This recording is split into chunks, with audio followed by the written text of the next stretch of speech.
यह लड़ाई सिर्फ पहाड़ों की नहीं है, यह लड़ाई है सच्चाई की, आपके और आपके भविष्य की। पिछले कुछ दिनों में आपने दो तरह की खबरें देखी होगी।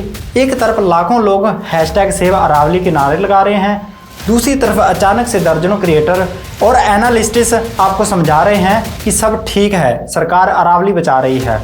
अरावली पर्वतमाला की शुरुआत गुजरात के पालमपुर से होती है और यह दक्षिण पश्चिम दिशा में फैलते हुए राजस्थान, हरियाणा और अंत में दिल्ली रायसीना हिल्स यानी कि राष्ट्रपति भवन के पास तक जाती है, जहां इसका आखिरी छोर माना जाता है, जिससे यह भारत की सबसे प्राचीन और लंबी पर्वत श्रृंखला में से एक है। इसकी लंबाई लगभग 700 किलोमीटर है। सवाल ये है, क्या सच में ऐसा है या फिर यह एक सोची समझी गई साजिश है ताकि पहाड़ों को कटने का रास्ता साफ किया जा सके। 3 लेयर में इस सच्चाई को उधेड़ेंगे। पहली, 100 मीटर के फार्मूले का झूठ। दूसरा, सोशल मीडिया पर चल रहा पेड प्रोपेगेंडा। और तीसरा, वो डरावना पैटर्न जो छत्तीसगढ़, असम से होता हुआ अब अरावली तक आ पहुंचा है। सुप्रीम कोर्ट ने 20 नवंबर को एक ऐसा फैसला सुनाया जिसकी आड़ में अरावली को हमेशा के लिए खत्म किया जा सकता है। नियम सरल है, जो पहाड़ी की आसपास की जमीन से 100 मीटर ऊंची है वही अरावली मानी जाएगी। सुनने में तकनीकी लगता है, चलिए इसे एक कहानी से समझते हैं। मान लीजिए आपके 10 बच्चे हैं। सरकार आकर कहती है कि सिर्फ 6 फीट ऊंचे लंबे बच्चे को ही आपका बच्चा माना जाएगा, बाकी बचे 3 बच्चे आपके नहीं हैं, उनका नाम बदल दो, वो आपके नहीं हैं। यह हरकत अरावली के साथ की जा रही है। फॉरेस्ट सर्वे ऑफ इंडिया के डाटा के मुताबिक अरावली की 1281 पहाड़ियों में से सिर्फ 1048 ही ऐसी पहाड़ियां हैं जो 100 मीटर से ऊंची हैं, यानी कि 91.3% पहाड़ियां जो करोड़ों साल से इरोजन की वजह से छोटी रह गई, अब अरावली कहलाने की हकदार नहीं रहेंगी, यानी उन पर लगा फॉरेस्ट एक्ट प्रोटेक्ट हट जाएगा। सबसे बड़ा ट्रैप यह है कि आसपास की जमीन से उनको नापा जाएगा। दुनिया भर में पहाड़ों की ऊंचाई समुद्र तल के लेवल से नापी जाती है, जो एक फिक्स पॉइंट है, लेकिन इस नए नियम में आसपास की जमीन जैसा वैल्यू टर्म डाला गया है। कल को कोई माइनिंग माफिया पहाड़ के आसपास मलबा डालकर जमीन की ऊंचाई बढ़ा देगा और पहाड़ की ऊंचाई कम कर देगा। यही है टेक्निकली ट्रैप। कानून को ही कानून तोड़ने के लिए इस्तेमाल किया जा सकता है। सरकार और उनके पेड क्रिएटर्स कह रहे हैं कि यह नियम अरावली को बचाने के लिए है, तो फिर राजस्थान का एक उदाहरण देखिए। यह 100 मीटर वाला फार्मूला राजस्थान में 2006 से लागू है। नतीजा क्या रहा? संसद में पेश आंकड़े बताते हैं 2020 से अब तक राजस्थान में लगभग 27,000 से ज्यादा अवैध खनन मामले दर्ज किए। FIR सिर्फ 3100 केसों में हुई। 2018 तक राजस्थान के अरावली का 25% हिस्सा पहले ही गायब हो चुका है। 128 में से 31 पहाड़ियां जमीन दोष पाई गई।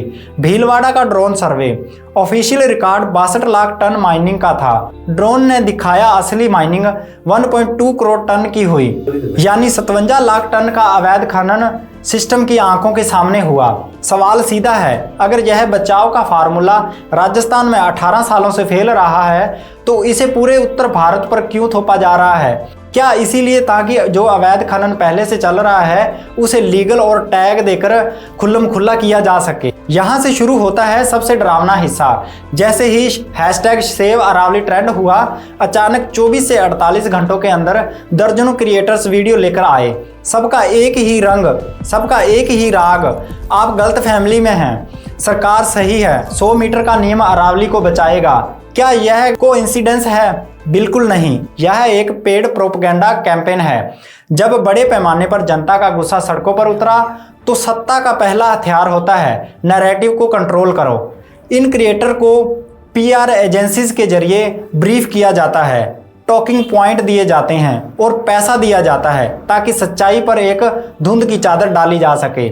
यह वही लोग हैं जो पुलिस अधिकारी सुरेंद्र सिंह की शहादत को इस्तेमाल इमोशन ब्लैकमेल के लिए कर रहे हैं। वो कहते हैं, देखो एक ऑफिसर शहीद हुआ इसीलिए एक नया कानून लाया जा रहा है। सच्चाई क्या? सुरेंद्र सिंह उस पुराने कानून के तहत अवैध खनन को रोक रहे थे जो पहले से मौजूद था। नया कानून पुलिस की मदद से नहीं बल्कि माफिया की मदद करेगा, क्योंकि 90% पहाड़ियों को अगर अरावली नहीं माना जाएगा तो पूरा अरावली पर्वत ही खत्म हो जाएगा। यह वही लोग हैं जो दिल्ली के प्रदूषण पर कहते हैं कि WHO के स्टैंडर्ड पर भारत के नियम लागू नहीं होते। यह वही लोग हैं जो जमुना की सफाई के ढोंग के बाद नकली घाट बनवाते हैं। आज लोग अरावली के रक्षक बने घूम रहे हैं। इनसे पूछिए, आपको इस वीडियो के लिए पैसे मिले थे कि नहीं? अगर मिले हैं तो किससे मिले हैं, कितने मिले हैं? क्या यह पैसा सिर्फ इस वीडियो के लिए था? सरकार और उनके समर्थन में बोलने वाले एक बात और कहते हैं, चिंता मत करो क्योंकि यह सुप्रीम कोर्ट ने कहा है, जब तक MPS नहीं बन जाता नई माइनिंग लीज नहीं दी जाएगी। यहाँ भी धोखा हुआ। यह प्लान बनाएगा कौन? वही पर्यावरण मंत्रालय की कमेटी जिसने 100 मीटर का फार्मूला सुझाया था। क्या आप उन पर भरोसा करते हैं? इसका रोल मॉडल है झारखंड का सरांडा फॉरेस्ट। वहाँ भी एक ऐसा ही एक सस्टेनेबल प्लान बना था। पहले 80% इलाके को नो माइनिंग जोन बनाया गया। फिर क्या हुआ? दबाव में आकर रीअसेसमेंट के नाम पर वो जोन खोल दिया गया क्योंकि नीचे लोहा आयरन था।